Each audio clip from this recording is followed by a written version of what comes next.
Bai, entzuten da, kaixo, atzalde on denori eta mila esker etortzeagatik. Gaur aurkeztera goaz saio berri bat, Auschwitzetik haratago programa kulturalaren barruan, eta dakizuenez programa kultural hau Sein Auschwitz erakusketarekin paraleloan dijoa.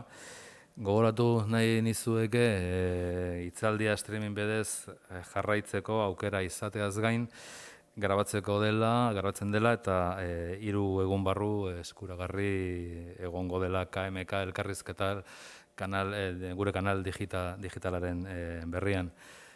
Programak bi atal desberdinak ditu, alde batetik Edurne Portelak diseinatu duen ziklo bat, eztabaidak, mahai inguruak, hitzaldiak, eta bestetik zine ziklo bat nun Begoña del Teso kazetariaren eta Euskadiko filmategiaren laguntza izan dugun.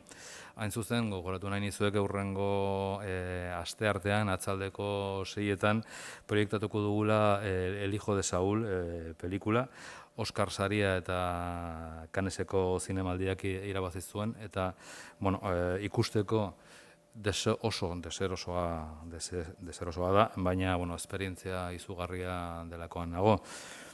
Gaurko hitzaldian gurekin dakagu Noelia Adanez eta bere hitzaldiaren izenburua Violencia de masas, violencia sexual, la mujer como víctima en guerras y conflictos civiles, eta Noelia aurkezteko hemen dago Itziar Alkorta, Euskal Herriko Unibertsitatearen irakaslea.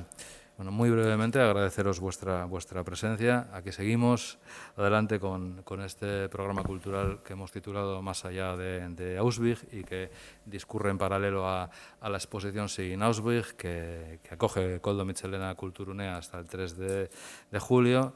Recordar un par de cosas, que además de seguir la charla en directo vía streaming, también todas estas charlas se están grabando y en 3 días estarán colgadas en nuestra web, en el nuevo canal digital que hemos abierto que se llama KMK Elkarrizketak, que es un repositorio de actividades de Koldo Mitxelena. Y también recordar que nuestra biblioteca quincenalmente presenta una selección de libros y películas relacionadas con los temas que vamos tratando y que van poniéndose encima de la mesa en este ciclo, y esta selección podréis encontrarla en los centros de interés de la biblioteca y también en la página web. Como sabéis, Más allá de Auschwitz es un ciclo que se compone, que tiene dos patas. Por un lado, el ciclo de debates y conferencias diseñado por la escritora Edurne Portela, y por otro un ciclo de cine en el que hemos contado con la colaboración de la periodista Begoña del Teso y con la colaboración también de la Filmoteca Vasca. El próximo martes continúa este ciclo de cine y vamos a proyectar a las 6 de la tarde la película El hijo de Saúl, que es una película que ganó el Oscar a la mejor película extranjera en el año 2015 y también el Festival de Cannes. Una película que presenta el Holocausto de una manera como no se había visto antes, incómoda de ver, pero bueno, pues realmente toda una experiencia. Y en cuanto a la sesión de hoy, pues aborda el tema de la violencia sexual en el contexto de la violencia de masas, porque como sabéis, este ciclo, este programa cultural, Más allá de Auschwitz, parte un poco de la premisa de considerar que el Holocausto es un fenómeno pues incomparable y singular, pero que pues está rodeado de una lógica de violencia de masas que le preceden y que le suceden, ¿no? Violencia colonial, limpieza étnica o violencia sexual, que es el ámbito en el que se enmarca la conferencia de hoy. Julián Casanova, el historiador Julián Casanova, que inauguró hace unas semanas este ciclo, plantea en su libro Una violencia indómita cómo los diferentes conflictos armados que discurren por toda la Europa del siglo XX y también otras violencias ocurridas en otras partes del mundo, cita crear un entorno de dinámicas específicas y excepcionales de violencia sexual, de licencia para violar de forma repetida y como espectáculo público.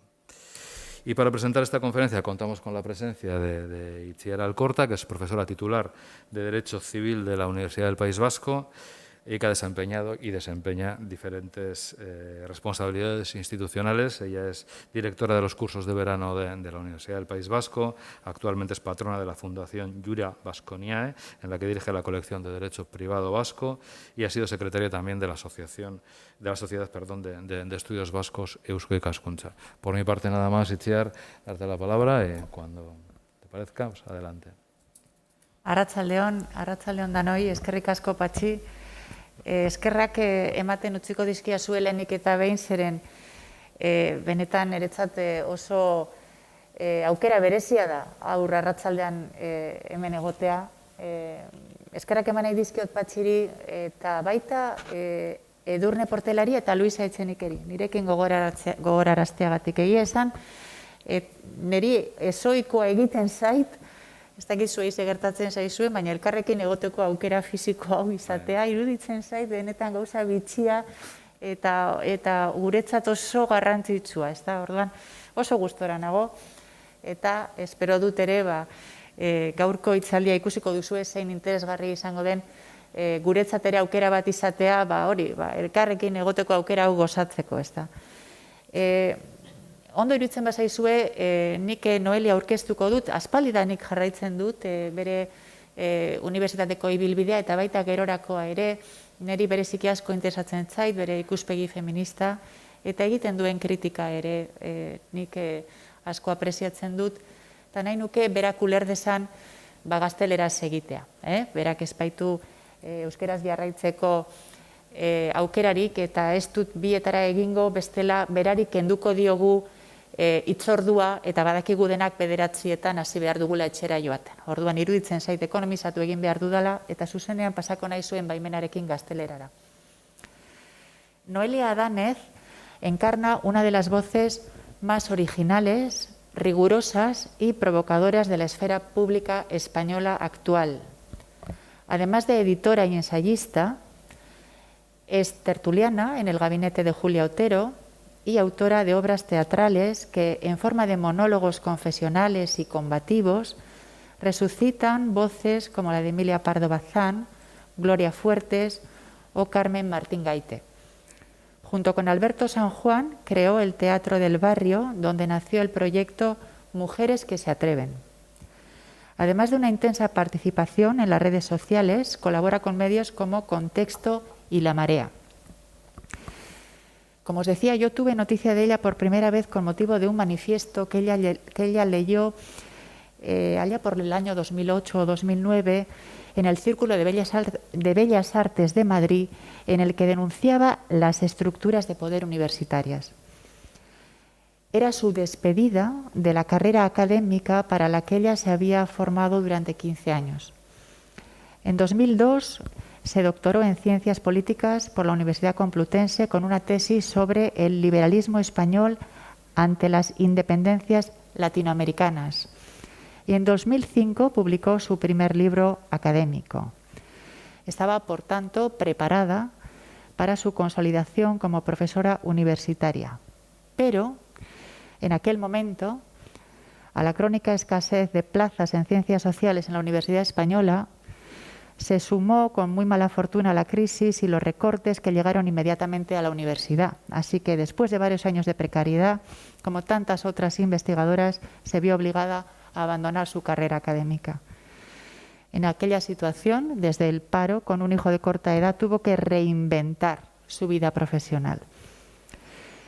La transformación de Noelia Adánez en dramaturga y ensayista se debe, como ella dice, a una tragedia generacional. Y a pesar de todo, ella dice ser una privilegiada, una superviviente de una generación perdida. Quizá, me parece a mí, que ella piensa que en el fondo ha tenido una oportunidad de reinventarse y que la labor que ella hace como gestora cultural, ensayista y dramaturga alcanza probablemente más proyección que la que hubiera tenido en los círculos académicos. Hoy, Noelia Adánez va por libre. Es una voz crítica e independiente en la cacofónica esfera pública española que sorprende por su sinceridad y por su honestidad intelectual. En una entrevista reciente, ella denunciaba la falta de cultura crítica que invade la arena cultural y política española. Según ella, en esta situación crítica no estamos haciendo contribuciones valiosas a la cultura política democrática que este país necesita para reinventarse. Estamos sobreviviendo, pero no transformando. Sobre el movimiento feminista, en otra entrevista, denuncia la hegemonía del feminismo burocrático e institucional que se proyecta en el debate, por ejemplo, en torno a la reciente ley trans. No hay nada que se pueda rescatar de este debate, dice ella. Un feminismo contrario a los derechos humanos, supersticioso, miedoso y excluyente, que solo puede entenderse con la ultraderecha y darle alas. En fin, hoy Noelia Danez nos visita en el contexto, como se ha dicho, de una iniciativa excepcional, el proyecto Más allá de Auschwitz, organizado por el Koldo Mitxelena de manos de Edurne Portela.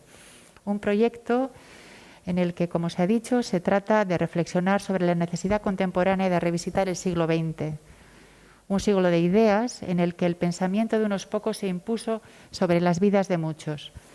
De la Guerra Civil Española y la Segunda Guerra Mundial y el Holocausto, al afianzamiento del poder del comunismo en la Europa del Este, este ciclo de conferencias reivindica un lugar para la reflexión sobre la historia reciente en la era del olvido, como la calificó Tony Judt, refiriéndose a nuestra era. Él mismo nos advertía del riesgo de dar la espalda al violento siglo XX sin haber aprendido las lecciones. Esta necesidad de reivindicar la función de la crítica en la historia reciente se proyecta directamente en el tema de hoy, la violencia ejercida en los conflictos sobre los cuerpos de las mujeres. En la guerra, el cuerpo de la mujer se convierte en campo de batalla donde dirimir el odio y el castigo al enemigo. Es una corriente que atraviesa el continente europeo durante todo el siglo XX, como prueban los testimonios de las mujeres en la guerra civil, en los campos de concentración nazis, en las tierras arrasadas por las tropas soviéticas, y alcanza también, más recientemente, a las violaciones en masa de mujeres bosnias. En la Guerra de los Balcanes, que precisamente Noelia Danez conoció como observadora internacional, siendo ella muy joven, en el año 1995, con motivo de las primeras elecciones que se organizaron después de aquel tremendo conflicto. Desde la independencia intelectual y la capacidad de la crítica libre, ella nos hablará de la violencia sexual como violencia de masas, la mujer como víctima en guerras civiles y conflictos. Muchas gracias por venir, Noelia, y compartir con nosotras tus reflexiones y tus ideas esta tarde. Eskerrik asko, cuando quieras. Arratsaldeon, eskerrik asko, en primer lugar, al Koldo Mitxelena por haber tenido esta iniciativa que me parece interesantísima. En segundo lugar, a Patxi Presa y, en tercer lugar, pues a Edurne Portela. Va a ser muy difícil hacer esto con la mascarilla y las gafas. Ustedes tengan paciencia conmigo, verán que me las quito, me las pongo, pero es que no va a quedar otro remedio porque se empaña. Ya veremos a ver cómo resolvemos el asunto. Decía gracias también a Edurne Portela, que, como ha dicho Patxi, pues ha diseñado, ¿no?, este ciclo de conferencias y que, bueno, me llamó para pedirme que estuviera hoy hablando de violencia sexual masiva, de violaciones masivas en contextos bélicos, de conflictos armados. Yo, con la dificultad de mascarilla y demás, lo que he hecho ha sido, y con la tendencia que tengo a dispersarme, y gracias, Isiar, creo que te lo he dicho, pero si no vuelvo a insistir, perdóname, ven cómo tiendo a dispersarme, tengo esa facilidad. Lo que he hecho ha sido escribir la charla para no ahogarme mucho hablando, pero voy a intentar que no se aburran ustedes, porque claro, si convierto esto en una lectura, pues igual nos dormimos yo la primera. Entonces vamos a ver si encuentro un equilibrio entre el vaho, la mascarilla, la lectura, la charla y bueno, hacemos una cosa, en fin, razonable y que nos entretenga a todas y sobre todo que sirva para que tomemos conciencia de la dimensión extraordinaria que tiene el asunto que tenemos hoy entre manos y de lo que puede haber significado en la vida de miles, cientos de miles de mujeres. Bueno, voy a hablar entonces de violencia, como digo, sexual en conflictos armados. Y voy a hacerlo compartiendo algunas consideraciones teóricas con ustedes, no asustarse, o sea, son algunas primeras, digamos, una manera que tengo de acercarme al asunto para tampoco banalizarlo, sino a partir de un lugar que creo que tiene interés. Y después trataré de concretar esas reflexiones mediante el recurso de la exposición de dos experiencias históricas concretas. La primera tiene que ver con las violaciones durante la Segunda Guerra Mundial en Italia, concretamente en el sur del Lacio, en lo que se llamó la línea Gustav, en el año 44, violaciones que fueron perpetradas en este caso por tropas aliadas, concretamente por tropas integradas por soldados coloniales marroquíes, pero que dependían del mando francés y eventualmente a la postre del mando norteamericano. ¿De acuerdo? Ese es el primer, digamos, proceso, porque no me gusta hablar de caso para no caer, ¿no?, también en la banalización que voy a tratar. Y también por salir un poco dentro de que estamos hablando de la Segunda Guerra Mundial, que es una guerra convencional entre Estados, pero de salir de las referencias que tenemos quizá más presentes, más a mano, que serían, por supuesto, las violaciones de los nazis, de mujeres judías y rusas, pero también las de los soviéticos, de mujeres alemanas. Entonces, por no utilizar casos más conocidos, y puesto que esos otros se han documentado muy bien aquí en la exposición y en otras charlas que van ustedes a tener, pues he querido tomar esa referencia, la línea Gustav en Italia. Y, bueno, y porque se trata, como digo, de una guerra convencional y quería tomar la referencia de una guerra convencional para que veamos la diferencia con lo que viene después, con lo que llamamos normalmente las nuevas formas de guerra que aparecen en el contexto de los conflictos de Yugoslavia y Ruanda en la década de los 90 del pasado siglo. Entonces, hablaré de Italia, línea Gustav, año 44, y hablaré de Yugoslavia. ¿Por qué de Yugoslavia y no de Ruanda? Pues porque no me daba tiempo a todo. Del mismo modo que he elegido el caso italiano, pues en esta ocasión elijo el caso yugoslavo, y también es verdad que yo conocí Yugoslavia una vez que se había producido la guerra de secesión, porque trabajé como observadora electoral en distintos lugares del territorio bosnio-croata a partir del año 95. Es decir, al poco de la firma de los acuerdos de paz de Dayton, visité por vez primera Bosnia-Herzegovina, y después lo hice, si no recuerdo mal, porque la verdad es que lo debería de haber mirado para decir las cosas con rigor, pero creo que lo visité después en 4 ocasiones más, pero pudieron haber sido 3. También he trabajado en Albania como observadora internacional en el año 97, en una situación muy parecida a la de los Balcanes, y también he visto la afectación en el territorio, en este caso albano, de las mujeres después de un conflicto que no llegó a deflagrar en el caso albanés, pero que estuvo a punto de hacerlo. Quiero decir con esto que mi vínculo con Yugoslavia viene de ahí, y que en este sentido también quiero agradecer al Koldo Michelena esta oportunidad, porque es verdad que he mantenido siempre, digamos, una cierta relación de interés con la ex Yugoslavia, pero no lo he intelectualizado, no he elaborado nunca un discurso sobre lo que creo que vi y lo que viví yo allí y lo que sucedió durante aquellos años, de manera que este ciclo me ha dado a mí la oportunidad para hacer eso también, con lo cual estoy encantada por ese lado. Y también de esta forma un poco justifico la elección de estos dos fenómenos o procesos y no de otros, ¿no? Porque pues como hay que elegir ya sabemos que es algo terrible porque implica sobre todo dejar cosas fuera, pero no quedaba más remedio, ¿no?, que hacerlo así, o eso he pensado yo. Bueno, entonces para ilustrar estos dos casos concretos voy a tomar o voy a proponerles a ustedes, si es que no las han visto, el visionado de 2 películas. Claro, como no las vamos a ver, yo se las voy a contar.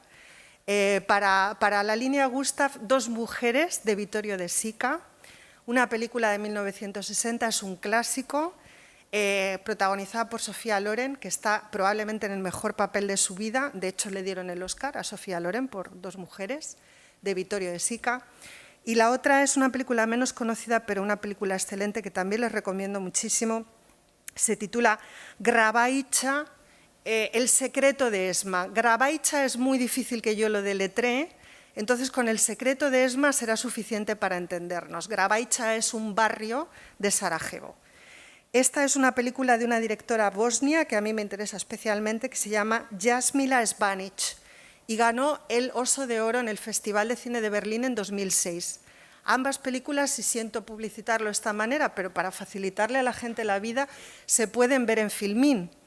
porque como es una plataforma a la que todas y todos tenemos acceso, pues lo digo, por si después de la conferencia les apetece, ¿no?, ver las películas, que espero que sí que les apetezca, porque las he incluido sobre todo con ese propósito, aparte de por lo que me valen, lo que me sirven a mí, ¿no?, la utilidad que tienen para contar el rollo que quiero contar. Bueno, yo es que creo que el cine o la literatura, y que en general cualquier expresión artística, sirven muy bien para entender, pero también para poner cuerpo a fenómenos como el que vamos a tratar hoy, un fenómeno en el que por lo demás el cuerpo lo es casi todo. Voy a hablar entonces de violencia sexual masiva en conflictos armados, partiendo del señalamiento de dos paradojas, a partir de las cuales yo me hice dos preguntas cuando quise abordar y darle un desarrollo al tema, ¿no?, que me tengo yo entre manos hoy aquí con ustedes. La primera paradoja es que creemos, y creemos seguramente con muy buen criterio, que siempre que ha habido guerras ha habido violaciones. Seguramente ustedes creen esto también, ¿no es así? Siempre que ha habido guerras ha habido violaciones. Es como consustancial a las guerras. Y sin embargo, el interés por comprender y explicar este fenómeno y la necesidad de generar un corpus jurídico protector de las mujeres es sorprendentemente reciente. Esto yo lo señalo como paradoja. Siempre hubo violaciones cuando hubo guerras. Y entonces, ¿por qué es tan reciente la preocupación por proteger a las mujeres en la especificidad de estas violencias que sufren? Tan reciente como hace 20 años. Mi pregunta es, ¿por qué aún considerándose las violaciones en conflictos armados reprobables y punibles? Porque siempre se han considerado reprobables y punibles, no es que se hayan aceptado, dado por buenas desde un punto de vista jurídico. ¿Por qué entonces no se crearon antes los instrumentos jurídicos específicos que captaran su especificidad? Bien, vuelvo a decir, esta especificidad no se capta jurídicamente hasta que no aparecen los tribunales internacionales de derecho de Yugoslavia y de Ruanda. Eso es finales de los años 90 del pasado siglo. Y hasta que lo que estos tribunales van dictaminando y sobre todo lo que justifica su formación no se transfiere también a la Corte Penal Internacional, del que, por cierto, como probablemente ustedes saben, de la que, por cierto, muchos países del mundo no son signatarios. Es decir, que haya un delito de violencia sexual de masas en conflictos armados no quiere decir que todos los países acaten la existencia de tal delito porque ni siquiera son signatarios de la Corte Penal Internacional. Por ejemplo, Estados Unidos no lo es, para que se hagan ustedes una idea. Pero bueno, no es el tema de nuestra conferencia, lo jurídico, que yo de eso no sé nada, y además tenemos aquí una jurista y seguro que meto la pata, solo puedo hacer consideraciones muy generales. Pero sí que pongo esto sobre la mesa para que nos demos cuenta de esto que llame una paradoja, ¿no? Porque si creemos que ha estado ahí siempre, el interés, digamos, tanto por comprender cuanto por paliar o evitar, es tan reciente. ¿Qué pasa con eso? La segunda paradoja. La violencia masiva sexual masiva en conflictos armados es muy, muy difícil de comprender. Muy difícil de comprender. De hecho, probablemente ustedes han venido aquí esta tarde porque les parece muy difícil de comprender. Igual han pensado que esta señora tiene una explicación. O sea, que supongo que esto también intuitivamente lo constatan, ¿no?, de alguna manera. Y sin embargo, quiero que piensen una cosa, el mensaje que lanzan los victimarios o perpetradores a las víctimas lo entienden muy fácilmente y muy rápido, y sus contextos respectivos también. Es decir, en el contexto del conflicto armado se entiende muy bien lo que significa ser violada, más allá del daño causado al cuerpo y a la propia alma, se entiende muy bien el mensaje que se lanza. Entonces, ¿qué trabajo es el que hay que hacer para decodificar este tipo de violencia? Esta sería mi segunda pregunta. Bien, en palabras de la antropóloga argentina Rita Segato, cuyos trabajos yo voy a tener muy presente en la charla de hoy, de una manera muy especial para quien quiera apuntar o tenerlo en cuenta, dos de sus libros, Las estructuras elementales de la violencia y Contrapedagogías de la crueldad. La pregunta que nos vamos a hacer es cómo enfocar el análisis de un fenómeno de baja inteligibilidad. Es decir, que lo primero que constatamos es que este tipo concreto de violencia, la violencia sexual masiva en contextos armados, es un fenómeno de baja inteligibilidad. Cuesta mucho entenderlo. Y cuesta mucho entenderlo por el repudio moral que nos ocasiona. A veces la reacción moral juega a la contra de nuestra capacidad cognitiva. Y debemos ser conscientes de eso, porque cuanto más morales nos ponemos con este asunto, menos entendemos si la moral es el punto de partida para comprender. Otra cosa es que hagamos un esfuerzo de comprensión para después juzgar, que de eso es de lo que se trataría idealmente, ¿de acuerdo? Pero que si nos cuesta entenderlo es normal que así sea, porque el rechazo moral es enorme, es extraordinario. Y debemos notarlo y sentirlo, y también en la charla de hoy nos tenemos que poder dar cuenta de eso y hacernos cargo, ¿no? Yo, desde luego, lo he sentido como una presión constante para poder preparar la charla, ¿no? No lo he dejado de lado, no lo he obviado y no he querido ponerme técnica. Bien, ¿cómo entendemos un fenómeno de baja inteligibilidad? Yo creo que, en primer lugar, lo haremos si evitamos explicarlo en términos de una única motivación. La monocausalidad deja de lado multitud de cuestiones que nos alejan de una comprensión cabal de este asunto. Sobre todo, la monocausalidad puede llevarnos al equívoco de creer que las violaciones en masa en contextos armados ocurren siempre de igual manera y no dejan de ser un efecto del patriarcado. Es decir, por el hecho de que siempre que hay guerras ha habido violaciones, nos puede parecer que toda violación sexual en contextos armados es la misma cosa, digamos, es la repetición de una misma acción a lo largo de la historia, desde la Grecia clásica hasta la actualidad. Eso no es así. Y la causa de que esto ocurra no es el patriarcado. No es por causa del patriarcado que los hombres violan a las mujeres de forma masiva en tiempos de guerra, si bien es verdad que el patriarcado nombra un conjunto de fenómenos que nos ayudan a enmarcar estas violencias, pero no las explican. Una cosa es que el patriarcado sea un contexto en el que suceden determinadas cosas y otra cosa es que lo convirtamos en la explicación de algo. No lo es, no lo es. El patriarcado nombra un conjunto de fenómenos, digamos, como por ejemplo el antagonismo de género, el machismo, la invisibilización de las mujeres, la competencia entre ellas y frente a los hombres, la supremacía masculina y todas las violencias que rodean estos fenómenos. Pero el patriarcado tiene su propia historia.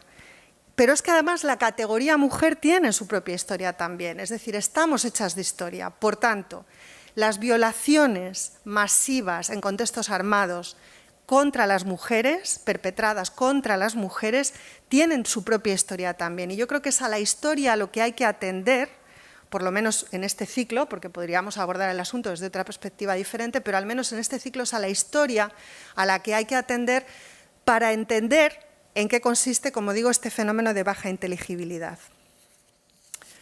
Es que me tengo que saltar cosas, porque voy viendo que aunque digo que no me tal, sí que me enrollo, entonces yo pasaré páginas rápido. Bien,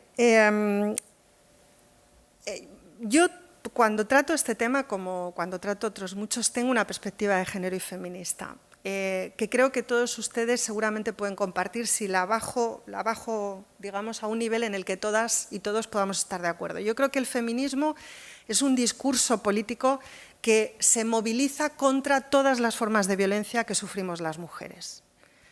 Como ven, mi feminismo no es muy igualitarista y no es muy propositivo, es más bien un feminismo de denuncia, por lo menos en el contexto y en el momento en el que estamos. Yo diría que de todas las formas posibles de violencia que sufrimos las mujeres, probablemente la más cruel o una de las más crueles es la violencia sexual. No sé si estarán de acuerdo conmigo en esto. Quizá los hombres no sepan decirlo, pero las mujeres tal vez sí que lo tengan más claro, ¿no? Es una intuición que tenemos muchas mujeres. La violencia sexual es probablemente la forma más cruel de violencia que podemos sufrir las mujeres. Si además hablamos de violaciones sexuales masivas en contexto de guerra, lo que creo que tenemos que hacer en primer lugar es no tratar de comprender esta violencia yendo a las motivaciones del violador, porque eso nos va a hacer dar vueltas en círculos y nos va a llevar por terrenos pedregosos, por los terrenos de los casos particulares, es decir, de por qué el violador ha perpetrado una violación, nos hace convertir el hecho de la violación en un caso, ¿no? Es la motivación del violador, nos hace ver la violación como un caso, un suceso.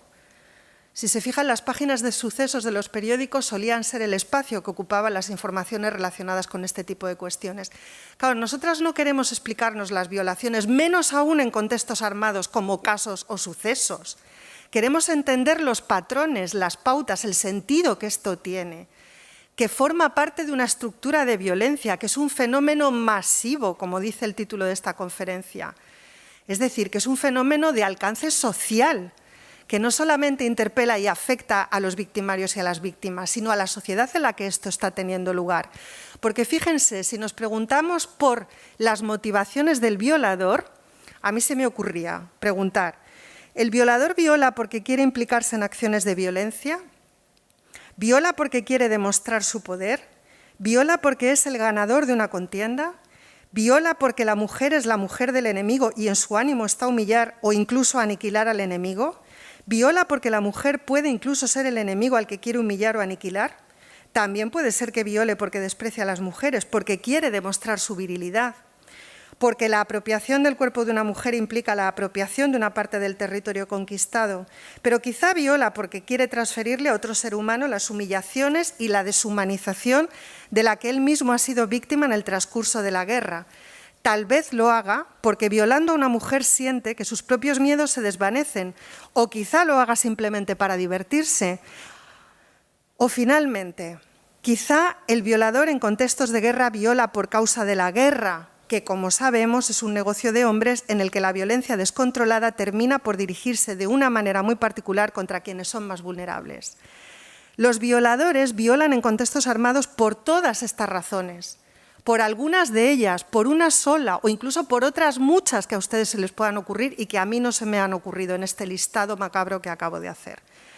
No lo sabemos, pero creo que lo importante no es entender por qué lo hacen, vuelvo a insistir, sino contextualizar para qué lo hacen, qué es lo que esas acciones expresan, qué sentido adquieren en cada contexto sociohistórico.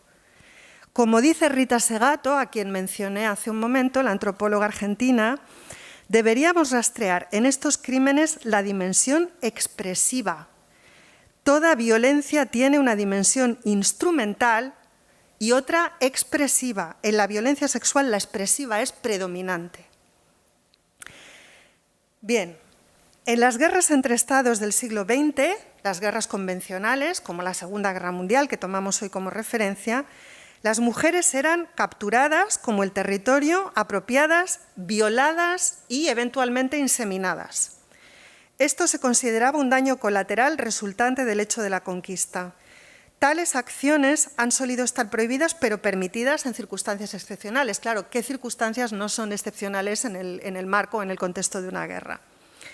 Hay un contexto más excepcional que este, ¿no? Donde resulte más fácil quebrar las normas, ¿no? Hay un contexto más anómico que las guerras. Ahí están para demostrar que no. Pues la situación en Bélgica, en la Primera Guerra Mundial, donde la violación de los alemanes se hizo tan habitual que se habló de la violación de Bélgica. La prensa británica decía «the rape of Belgium», la violación de Bélgica. Lo mismo pasó cuando los japoneses invadieron China y entraron en la ciudad de Nankín en 1937. Se habló de la violación de Nankín, fue tan masivo que se habló de la violación de Nankín.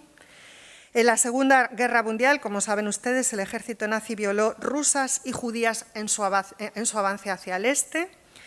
Cuando el ejército soviético entró en Berlín, les llegó el turno a las alemanas de sufrir las violaciones del enemigo.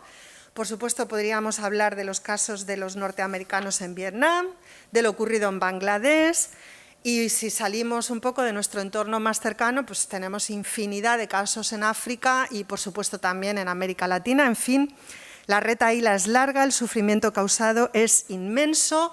Yo les recomiendo mucho la primera historia de las violaciones en conflictos armados, o que incorpora un buen capítulo sobre conflictos armados que se escribe, que es la de Susan Brown Miller, traducida al castellano como Contra nuestra voluntad, a mediados de los años 80 del pasado siglo, para que se den cuenta que, como dije al principio, el interés por estos fenómenos y por estas cuestiones es muy, muy reciente. En el libro de Susan Brown Miller, Contra nuestra voluntad, en inglés Against Our Will, se escribe por primera vez o se intenta por primera vez hacer una aproximación al fenómeno de las violaciones sexuales en masa en conflictos armados, y es un libro tan reciente como acabo de mencionar. O sea que creo que esa paradoja está ahí latiendo y llamando nuestra atención sobre cosas importantes. Bien, en todos estos casos que acabo de citar, sobre todo los que hacen referencia a la Segunda Guerra Mundial, La violencia sexual desplegada por los perpetradores posee una expresividad finalista, en el sentido de que quiere expresar de maneras muy diferentes la derrota del adversario. Los cuerpos de las mujeres son el lugar último en el que se verifica la derrota del enemigo, a través de la tortura, la prostitución forzada, la inseminación y el escarnio, cuando lo hay, que lo hay muy a menudo. En los cuerpos de las mujeres se acuerda la conquista, la apropiación de lo que era del otro. Y aquí quiero hacer una anotación personal y llamar su atención sobre este asunto. Siempre decimos que las guerras son cosa de los hombres, la paz también.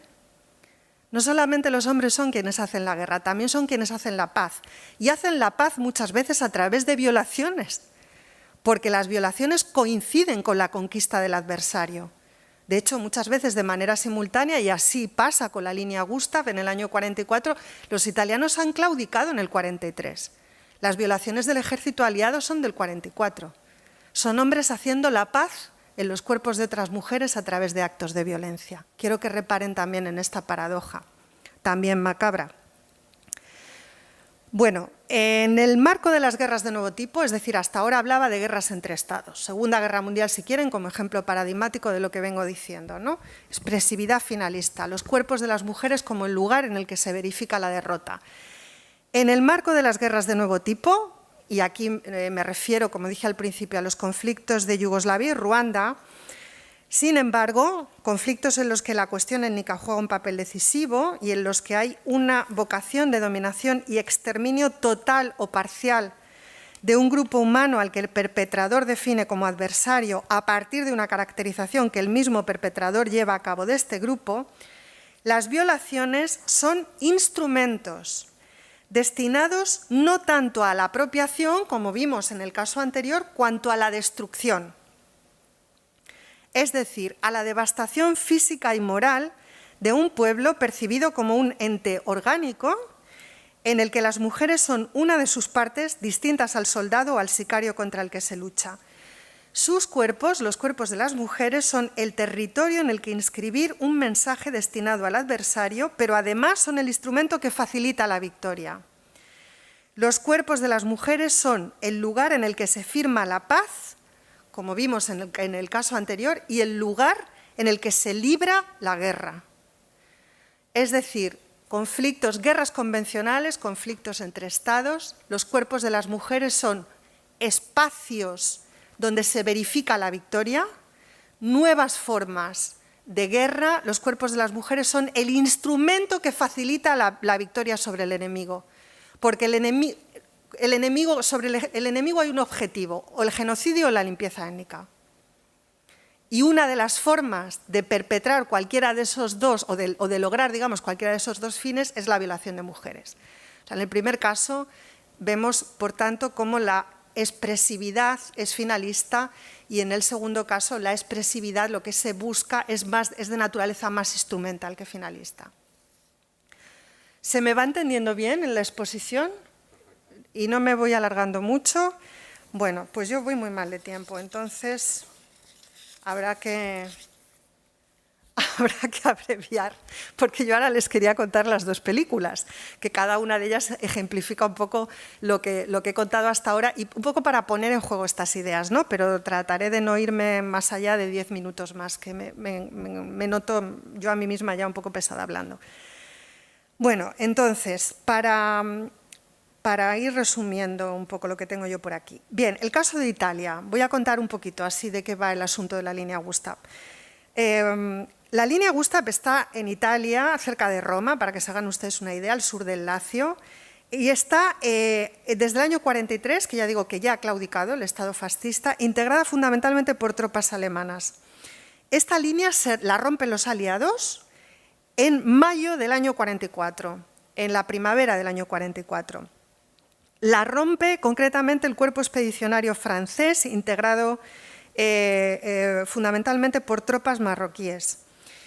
Y a partir de los primeros días de mayo del año 44, este cuerpo expedicionario francés es responsable de una aterradora secuencia de actos de violencia sobre la población civil.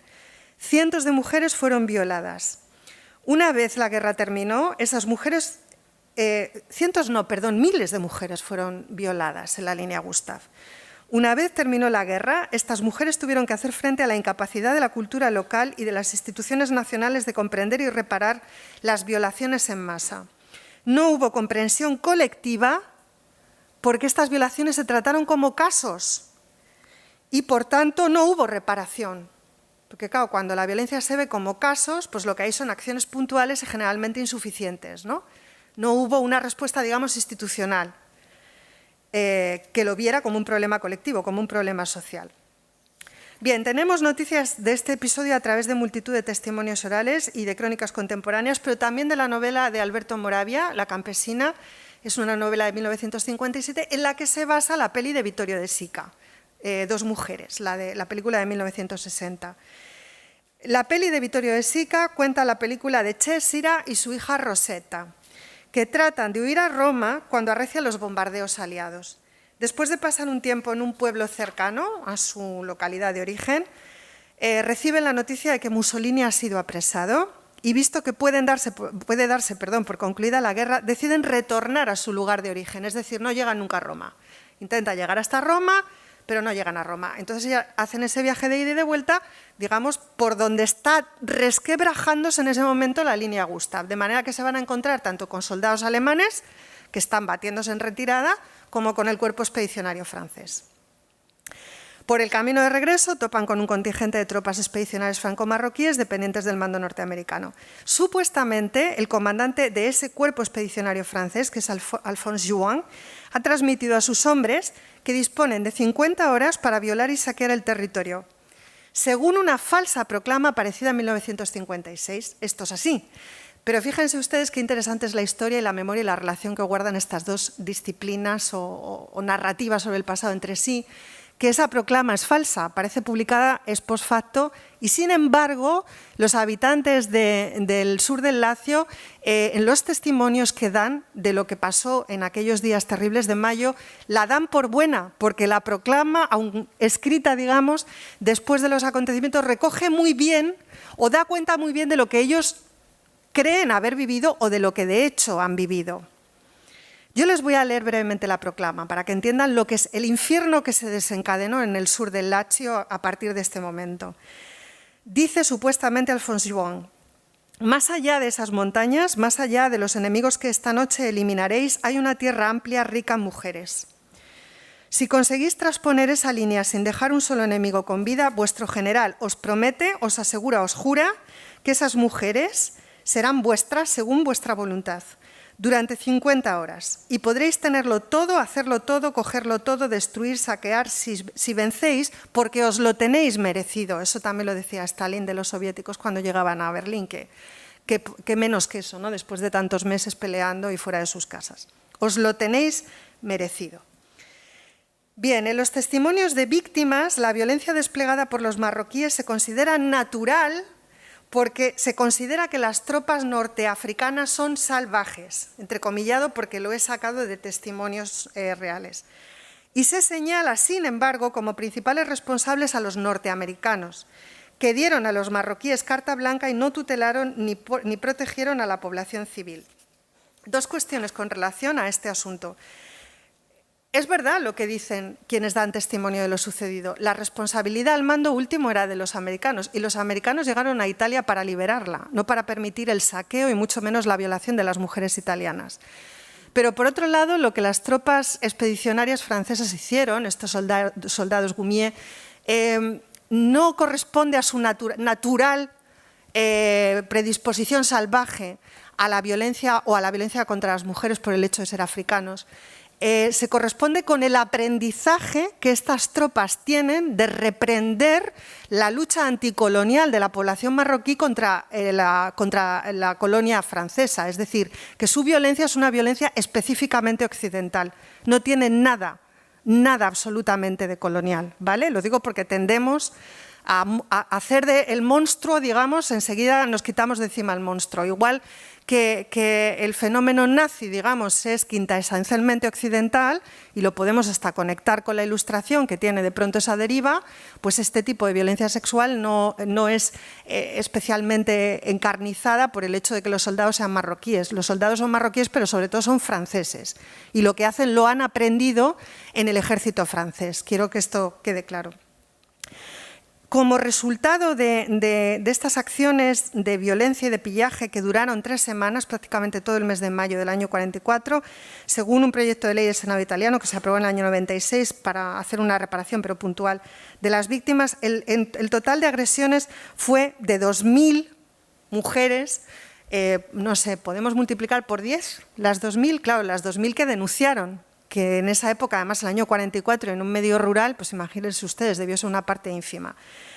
Mujeres de entre 10 y 86 años y 600 hombres. Volviendo a la película, de entre estas muchas mujeres, 2 de ellas eran Cesira y Rosetta, las protagonistas de La campesina de la película de Vittorio De Sica. Cesira va con su hija Rosetta. Rosetta tiene 12 años.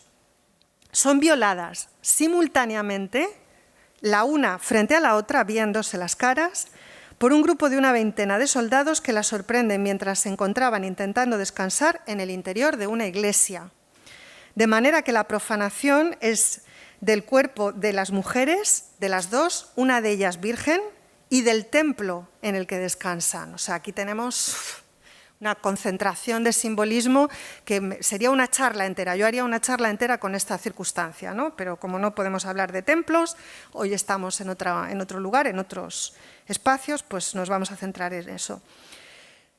Las violaciones llevadas a cabo por estos soldados lanzan un mensaje inequívoco. Se busca la destrucción moral del adversario a través de los cuerpos de las mujeres. Por esta misma razón, las violaciones cometidas en el sur del Lacio no pudieron incorporarse al refuerzo de la identidad nacional italiana, como por ejemplo sí sucedió en Kosovo, donde se reivindicaron esas violaciones, ¿no?, de mujeres albano-kosovares para hablar de una identidad kosovar que había que proteger, ¿no?, frente a la acción del enemigo. En Italia no pasó eso, porque para los italianos reparar a estas mujeres era impensable porque la prioridad fue ocultar pretendidamente para superar lo antes posible la condición de vencidos en la guerra. Es decir, si daban por buenos los testimonios de estas mujeres, estaban reconociéndose como vencidos una vez más. Se sentían humillados en su honor y, por tanto, el tema se resolvió de la forma más rápida posible y, vuelvo a decir, tratándolo como casos, no como un problema, digamos, de orden social que había que abordar desde las instituciones, pues con una perspectiva más colectiva. Bien. Las violaciones, y en concreto la de Cesira y su hija Rosetta, entrañan una pedagogía de la crueldad, en el sentido de una desvitalización, deshumanización y consiguiente cosificación de ambas. Madre e hija, al ser violadas en simultáneo, viéndose la una a la otra, pierden incluso ese vínculo entre ellas. Es decir, pierden el vínculo de madre e hija, porque no sé, no quiero pedirles que hagan este ejercicio, porque no debo hacerlo, pero pongámonos en esa situación. ¿Cómo se sale de eso? Si estás madre e hija viviendo esa situación, ¿no?, en simultáneo, las dos viéndose, es un aprendizaje que necesariamente rompe el vínculo. Primero, porque atenta contra cualquier forma de amor, y segundo, porque lo destruye, ¿no? Y entonces el amor madre-hija yo creo que en ese momento claramente quiebra y el vínculo se pierde, ¿no?, se deshace. Es decir, a partir de ese momento Cesira y Rosetta ya no son nunca más madre-hija, son dos mujeres, que es el título de la película. Título elegido con muy buen criterio. Ya no son madre-hija, son dos mujeres. ¿Qué han aprendido estas dos mujeres? ¿Cuál es el mensaje? Más allá del dolor, del drama, de la tragedia, de la infamia, ¿cuál es el mensaje? Está claro que lo que los victimarios tratan de trasladar es la idea de que ser mujer es eso que les están haciendo. Esa sexualización salvaje es ser mujer. Cesira no lo acepta, porque es una mujer mayor con más experiencia, pero Rosetta, que es una niña pequeña, enseguida lo entiende así. Y cuando llegan a una especie de refugio donde, bueno, las acogen y las ayudan un poquito, Lo primero que hace Rosetta es irse de fiesta, ligarse a un joven que bueno, pues poco menos que la abusa. En fin, Rosetta se sexualiza porque ha recogido el mandato de la violación. Porque no saben ustedes que lo primero que siente una mujer violada es que es una puta, con perdón. De hecho, muchas veces el primer paso hacia la prostitución es la violación, más en contextos de guerra. Todas las mujeres que acababan en los burdeles eran mujeres que previamente habían sido violadas. ¿De acuerdo? Esta es la experiencia de Cesira y Rosetta. Yo les emplazo de verdad que vean la película, porque además tiene por lo demás un bonito final. Vittorio De Sica les da una oportunidad a estas dos mujeres que acaban, bueno, abrazadas en un acto, yo creo que de reencuentro, donde ellas son capaces de habitar, digamos, conjuntamente la humanidad que alguna vez fue de ambas, y quién sabe si reconstruir ese vínculo madre-hija para dejar de ser dos mujeres y volverse a ser la madre y la hija que fueron, ¿no? Segunda película. Voy fatal de tiempo.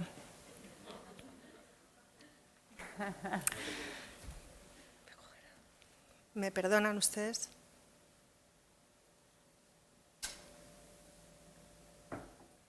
Abreviaré todo lo que pueda, porque no era mi intención extenderme tanto.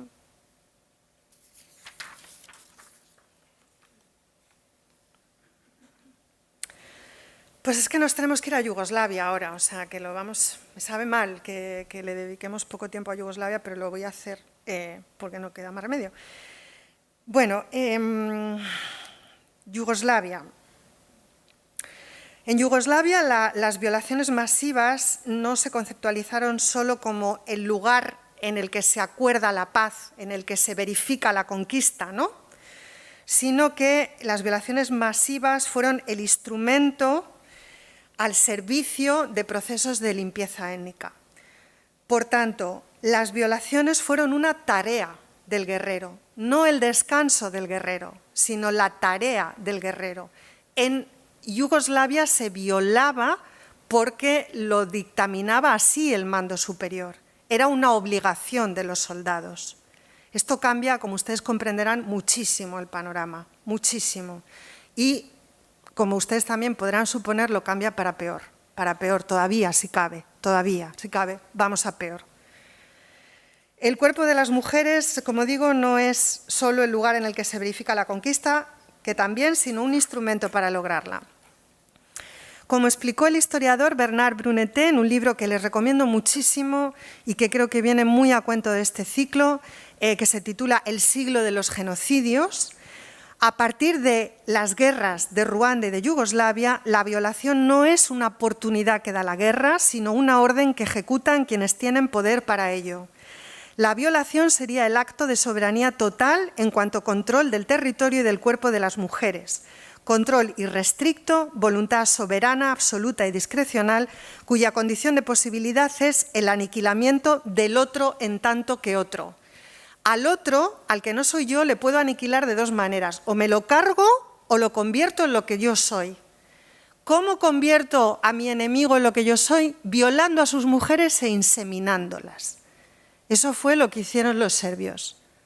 Violar a mujeres bosnias y croatas para que parieran criaturas serbias, que no parían criaturas serbias, lógicamente, parían criaturas apátridas y bastardas, porque la etnia pues, no se transmite por el ADN, la etnia es un proceso de socialización y de aprendizaje, es un concepto pues, como el de raza, científicamente débil, pero digamos que en el imaginario integrista y enloquecido del mundo serbio, también del mundo croata, del mundo bosnio-musulmán, en aquella época se conceptualizó las violaciones masivas como un instrumento al servicio de un proyecto de limpieza étnica en los términos en los que acabo de señalar.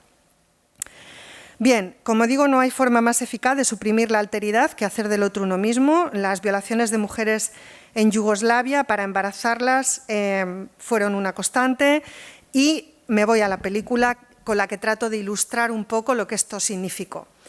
Recuerden, les dije el título El secreto de Esma, una película del año 2006. En esta peli, una madre y una hija, ven que no he elegido por azar las dos películas, me interesa a mí mucho esto de qué efecto tienen madres e hijas y cómo rompe un vínculo que en realidad es un vínculo de transmisión de la vida, cómo se rompe la vida cuando hay una violación de por medio. En esta película, una madre y una hija tienen que enfrentarse con el hecho hasta ahora oculto, de que Sara, la hija, fue concebida por su madre Esma tras ser violada esta última por los serbios en un campo de internamiento en Sarajevo. Sara, la niña, lo descubre de manera inesperada en una escena durísima donde la madre Esma le confiesa que es la hija bastarda de un chetnik. Se lo dice con estas palabras. Poco después sabremos también que durante el tiempo que pasó recluida en el campo de internamiento, Esma fue violada de manera reiterada a diario por 2 o más hombres, incluso estando en un avanzado estado de gestación. Sabremos también que repudió al bebé al nacer, pero logró establecer un vínculo con su hija cuando se atrevió a tomarla en brazos y a amamantarla por vez primera. No es lo más habitual. Lo normal es que se consumaran los sentimientos de repudio y esto deviniera en abandono o, bueno, en otras cosas peores, como por ejemplo infanticidios. La película nos habla de las violaciones con inseminación y escarnio, del repudio de los hijos por las madres, aunque este no sea el caso de Sara, de la niña de esta película, y del rechazo que la sociedad sintió hacia las mujeres violadas y sus criaturas, rechazo que permanece aún hoy en día. Hay una asociación que se está peleando durísimamente en Bosnia y Herzegovina, integrada por mujeres bosnio-musulmanas, pero a la que se han unido mujeres croatas e incluso serbias también, que ha tenido y sigue teniendo unos problemas extraordinarios para hacer valer un discurso de reparación y para que se entienda la importancia, digamos, de ofrecer a estas mujeres reparación en un sentido amplio, es decir, compensaciones y sobre todo, digamos, espacios donde tratarse y donde hacerse cargo colectivamente del trauma que todo esto representa, que no son traumas individuales aislados, sino que, vuelvo a decir, son heridas que se abren en el seno mismo de una sociedad. En una escena de la película, Esma, por ejemplo, se encuentra por azar con una tía suya en un centro comercial que, recordando a la madre muerta de Esma, expresa alivio porque al menos, dice la tía, no vivió para conocer a una nieta, y la niña está delante, cuya existencia la familia prefiere ignorar y de la que probablemente se avergüenza. También nos habla de cómo los hombres muertos en el frente, la película nos habla, son héroes de guerra y las mujeres violadas y supervivientes son revictimizadas. Sara descubre que es hija de un hombre serbio porque en su escuela se prepara una excursión cuyo coste resulta difícil de asumir por su madre Esma. Solo lograría pagarlo si aporta un certificado que garantice que, como Esma le ha contado a Sara, su padre fue un héroe de guerra bosnio, porque la mantiene a la niña con esta mentira, ¿no? Haber muerto en el frente tiene ciertas compensaciones lógicas para la familia del soldado, no así haber sido una mujer violada y haber parido un hijo bastardo.